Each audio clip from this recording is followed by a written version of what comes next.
Bonjour à tous. Alors j'observe depuis quelques temps, depuis quelques années, un changement dans les marchés financiers, notamment sur les actions américaines.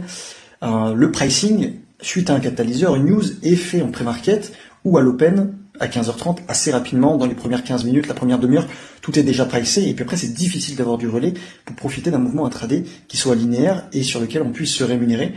On est dans un monde financier aujourd'hui qui est de l'instantané, tout se sait et tout est pricé assez rapidement, notamment avec des algos et de plus en plus de traders qui tradent en pré-market.